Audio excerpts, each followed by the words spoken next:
I don't know if a game has ever had as much pressure on it as Starfield did. Starfield is Bethesda Game Studios' first new IP in 25 years. It's their first release since Fallout 76's disastrous launch, and it's the first game Bethesda Game Studios has put out since they were acquired by Microsoft. To put it bluntly, Starfield needed to be good. And thankfully for Bethesda, Starfield easily clears that benchmark. While Starfield still has that traditional Bethesda jank, and isn't some revolutionary RPG that changes the genre forever like some people had hoped it would be, Starfield is still a great RPG, with compelling characters, some of the most memorable side quests Bethesda has ever crafted, and the most clever implementation of New Game Plus I've ever seen. While I liked Bethesda's last mainline single-player game, Fallout 4, quite a bit, I know a lot of other players were let down by how overly safe it was, and were hoping Starfield would be a big leap forward. And while Starfield is undeniably far more ambitious than Fallout 4 was, those looking for a complete reinvention of the Bethesda formula are still probably going to be a bit let down by Starfield. If you've played any of the modern Elder Scrolls or Fallout games, Starfield is going to feel immediately familiar to you, as it plays a lot like a futuristic Fallout. Like every Bethesda game, one of the first things you'll do in Starfield is build your character, customizing their appearance and background, and picking an assortment of perks. Starfield's character creator is quite robust, letting you tweak your character's appearance to perfection, and there are a lot of different options to let you begin Starfield with a character best suited to your style of play. Some starting perks affect gameplay more significantly than others, giving you a leg up in certain skill sets or opening up more dialogue options down the line, while others are just kind of funny. For example, I chose a perk to have parents. This perk meant that I sent money back home from time to time, and started Starfield with an additional quest to go visit my parents and tell them all about what I'm up to. So right off the bat, you can see that Starfield has a good sense of humour to it. At the start of Starfield, your character is working as a miner, but while making their way through a mine harvesting resources, they stumble across a strange artifact that gives them a crazy vision of the universe as they plummet through time and space. Immediately after this, a member of Constellation, an organisation of explorers who are investigating these artifacts, shows up and recruits you. You're then given your first ship and let off the leash, free to explore the massive galaxy before you. I love that Starfield wastes no time and just gets you right into the game. Starfield's main story is good. It's one of Bethesda's most consistent stories throughout, thanks to its intriguing central mystery surrounding what the artifacts are and where they come from. And Starfield's story only continues to get better as it goes on, with the back half of the game getting pretty out there with the concepts it's playing with. When you realise what's actually happening in the story and what Starfield is really about, Starfield's story fully comes into its own. Starfield also has the best use of New Game Plus I've ever seen, as it ties the mechanic directly into the story in a very clever way. Of course, I won't spoil what exactly I mean by that, but just know that Bethesda weren't lying when they said that your journey is only beginning when you roll credits on Starfield. While Starfield has a handful of memorable story missions, including one mission later on that gave me major Titanfall 2 vibes, in traditional Bethesda fashion, the best storytelling is found in its side missions. I know that when I look back at Starfield in the future, it's the crazy side stories I stumbled across on the way that will stick with me, not the main story. You just never know where a side mission will take you in Starfield. Sometimes a chance encounter will spawn a massive quest line, and 5 hours later, you'll find yourself looking back wondering, how the hell did I even get here?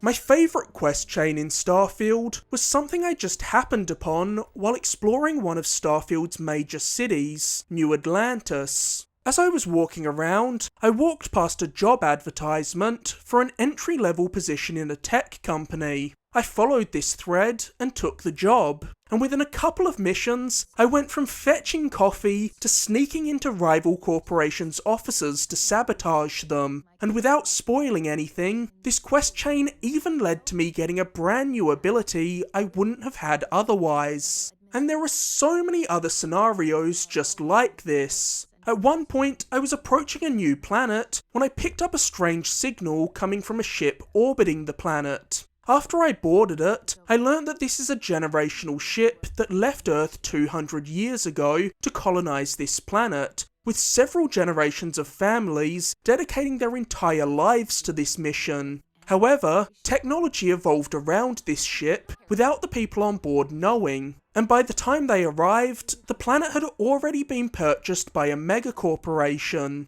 As these people have dedicated multiple generations of lives to this mission, they feel like they have a claim to this planet, but obviously the board of the corporation thinks they do too. So I was left as a mediator, trying to get two incredibly entitled groups of people to come to some kind of agreement. In another mission, I saved a tree, and in doing so, potentially saved an entire planet. And this is just scratching the surface of Starfield's side missions. You can get yourself indoctrinated into a crazy space religion, join the Lone Star Rangers, take on a rogue ship AI in a 2001 A Space Odyssey inspired mission, and much, much more. It's these stories that I've left the game with that make Starfield, and all Bethesda games for that matter, special. It always behooves you to poke around and explore any additional options you might have before tackling a mission. There was a story mission in Starfield where I was sent to a club to buy an artifact from a somewhat shady seller. Knowing that something seemed off, before going to meet with him, I cut a deal with the club's security. So when I met with the seller, and he decided he wanted to double the asking price for the artifact, I was able to lock the doors and have security back me up. Then when I was leaving, someone tried to jump me for the artifact, but the guards threw them out without me having to lift a finger to fend them off. A big part of Fallout and Elder Scrolls games is meeting and joining different factions, and Starfield is no different in this regard. All up, there are 5 major factions in Starfield, including Constellation, the group of explorers you'll automatically join during the prologue of Starfield. There's the United Colonies, a collection of different colonies that make up the Space Republic, the Freestar Collective, a libertarian faction that once went to war with the United Colonies, Ryujin Industries, the megacorporation I previously mentioned when talking about the tech company I worked for in a series of side quests, and the Crimson Fleet, a band of space pirates who plunder ships across the galaxy. It's up to you how much or little time you spend with these factions, but joining them is how you get access to some of Starfield's most compelling quest lines. There's also no limit to how many factions you can join in Starfield, so you're free to join all 5 factions to fully explore their quest lines if you're a completionist. Starfield features one of Bethesda's strongest casts of characters, especially when it comes to the companion characters who can join you as you venture around the galaxy. The majority of the companions are likeable and well written, so much so that I found it quite hard to decide on who to take with me on missions. Some of my favourite companions were fellow Constellation members Sarah and Barrett, and Lone Star Ranger Samco and his daughter Cora, all of whom were fascinating to talk to and unravel their backstories and motivations. When it comes to its gameplay, Starfield will feel immediately familiar if you've ever played a Fallout game before, though it's certainly Bethesda's most refined game yet. As you'd expect if you've played prior Elder Scrolls and Fallout games, Starfield lets you switch freely between first-person and third-person perspectives. While third-person feels less clunky in Starfield than it does in most Bethesda games, it's still not the optimal way to play in my experience, so I almost exclusively stuck to first-person in Starfield.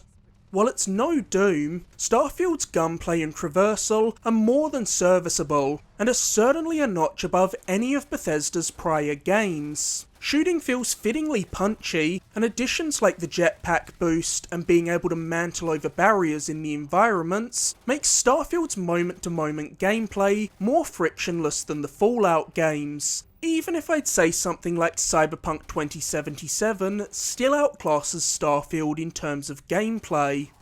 When in a firefight in Starfield, you'll need to pay close attention to your oxygen meter. Exerting yourself by running and boosting drains oxygen, so when it's getting low, you'll need to wait a few seconds for it to refill, as if you completely deplete your oxygen supply, you'll lose health. Being encumbered also massively increases the rate at which your oxygen drains. If you're encumbered, you'll burn through your oxygen within a matter of seconds if you try to run. On that note, can we please just do away with encumberment in games, or at least offer a way to disable it? I know this is probably a controversial take, but I despise encumberment in Bethesda games. I don't need this level of realism in these games. Bethesda's games aren't realistic, and encumberment just feels like a way of punishing me for exploring in games that are all about their sense of exploration and discovery. Because the more I explore, the quicker my inventory fills up, and the more time I'm stuck wasting sorting through my inventory to find things to sell, store, or discard. Starfield's inventory management is also pretty messy. There's just so many resources in this game. There's too much junk to scroll through, and the issues are only compounded by the fact that there are way too many types of ammo in Starfield, which makes sorting your weapons and ammunition a slog. I begrudged having to blow all my early skill points in Starfield on maxing out my carry capacity, so I wasn't having to sell things constantly, rather than spending these skill points on exploring the more interesting abilities Starfield's skill trees have to offer.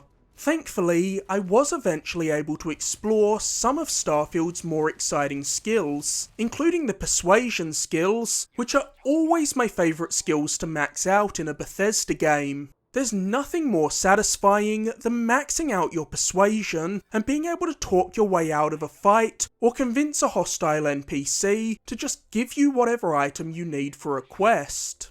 Skills in Starfield work like a blend of a traditional RPG skill tree and the Skyrim skill leveling system, where you would level up skills by using them repeatedly. For example, you can put a skill point into Persuasion to improve your proficiency with it, but then to upgrade it to the next tier, you'll have to complete a challenge, like succeeding in Persuasion challenges 5 times.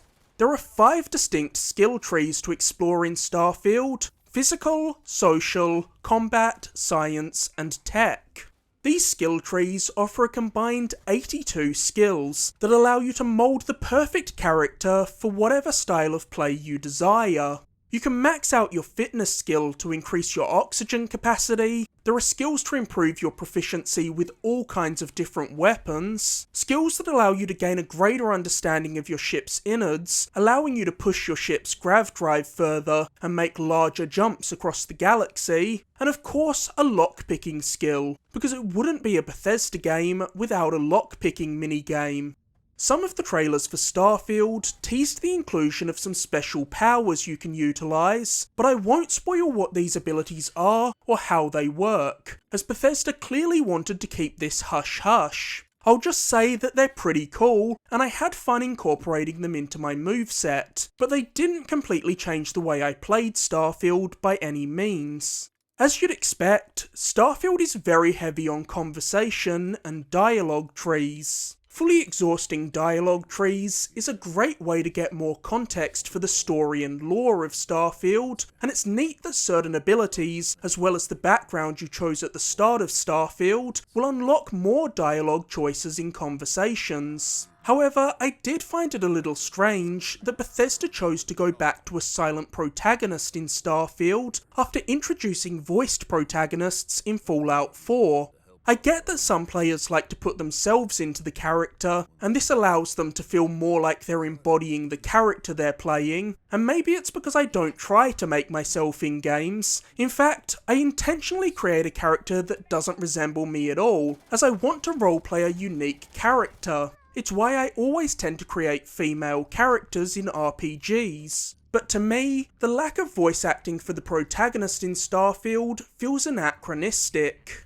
While much of Starfield's on-foot gameplay will feel familiar to anyone who's played a prior Bethesda game, something that is brand new for Bethesda in Starfield is its full spaceflight. Piloting your spaceship in Starfield feels great, and Bethesda has given flight some depth through some thoughtful mechanics that require you to reallocate your ship's power to different areas to best suit each situation you find yourself in. When you're just flying around freely, you'll want to put all of your energy into your ship's engines to boost your maximum speed to get from point A to B as quickly as possible. If you need to jump to a new location, you'll need to reallocate your power to your grav drive. And when you get into a dogfight, you'll want to divert power from your engines to power up your weapons and shields. You'll also be able to unlock new ship-based abilities in the skill tree, my favourite of which allows you to target specific points on enemy ships while in combat, allowing you to shoot out an enemy's engines, leaving them immobilised for you to dock to their ship, take out their crew on foot,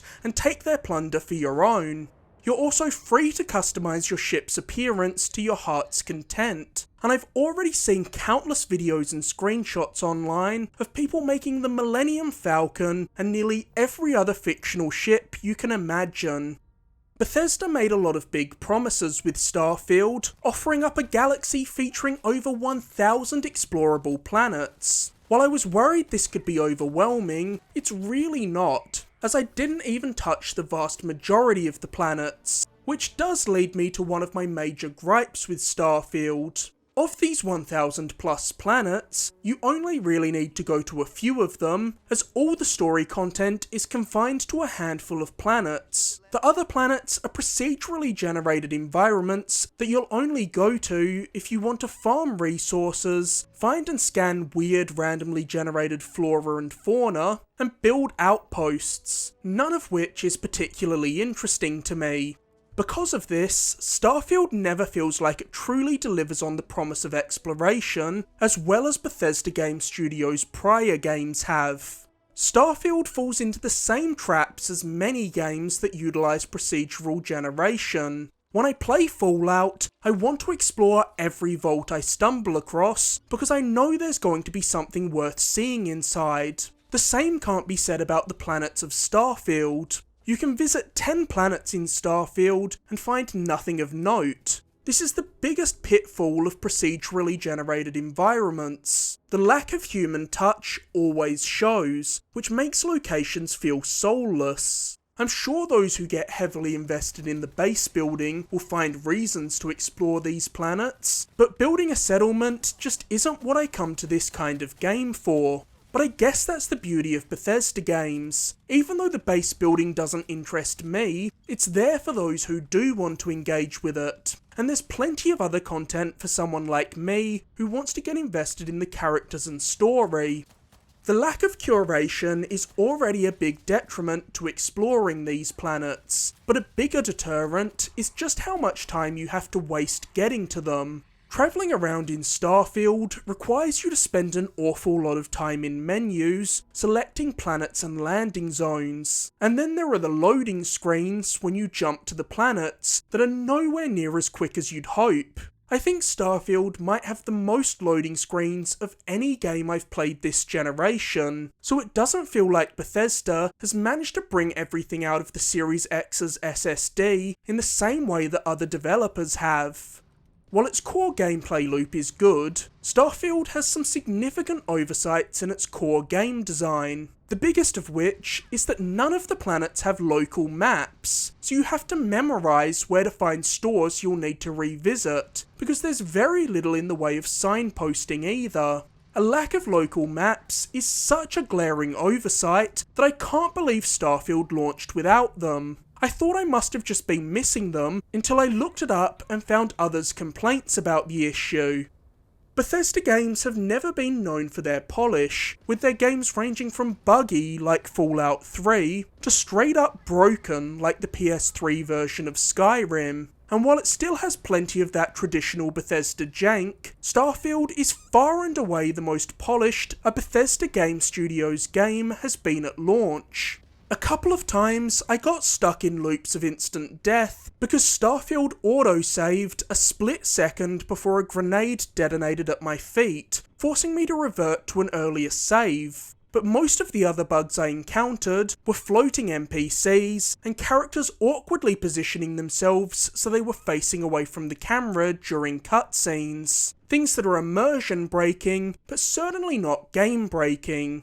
In fact, once in a while, Starfield's jank can even work in your favour. Like when I got a great outfit early on by lining up the aiming reticle right in a gap next to the door of a locked cabinet, allowing me to interact with the mannequin inside and take the armour without having to pick the master lock that was keeping it secure. Or the various times that I put a box over an NPC's head so I could steal something right in front of them without them seeing. When it comes to its visuals, Starfield looks good, not great. Starfield's art direction is spectacular. I love the whole NASA punk aesthetic of the game. Ships and weapons are richly detailed, and there's some great texture work on a lot of the clothing. But Starfield still very much has that Bethesda game look to it. All the characters still have those completely dead eyes that don't look quite right. Certain environmental textures are very flat, and the animation is quite stiff in certain areas. But even with that said, Starfield's animation is still leagues better than any prior Bethesda Game Studios game. It's just not on par with the visuals of some of their rivals' games. I think Bethesda either needs to ditch or completely rework the creation engine for their next game, because Starfield pales in comparison to something like Cyberpunk 2077, and I'm not sure they're going to be able to get away with it if Elder Scrolls 6 still looks like this.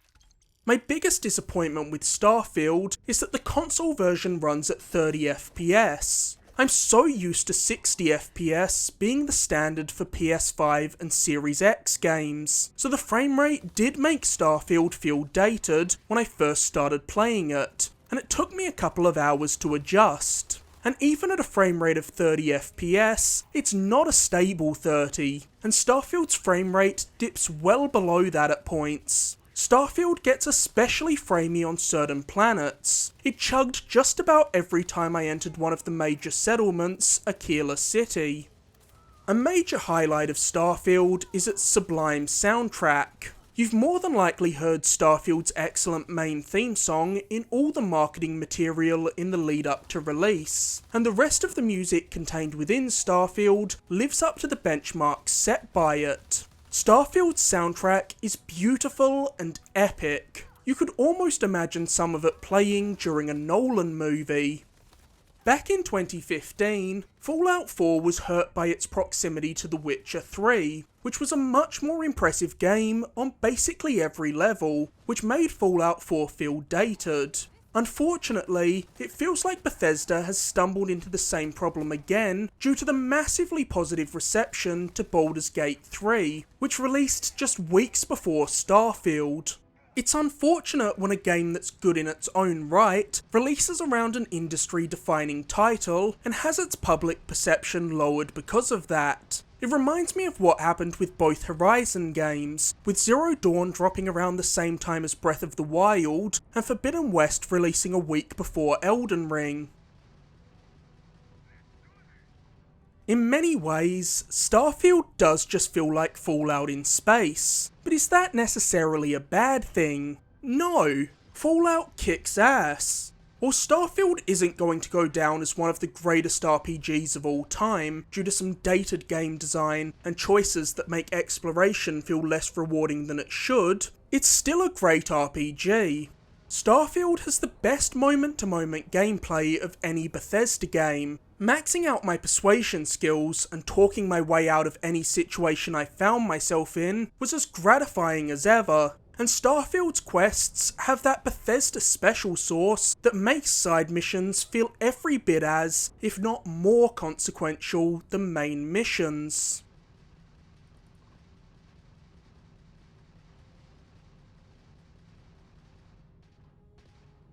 As always, thank you so much for watching. If you enjoyed this video, be sure to like, subscribe, or leave a comment. You can find countless other videos on my channel, including my recent review of Mortal Kombat 1, and be sure to stay tuned for my upcoming reviews of Assassin's Creed Mirage and Spider-Man 2.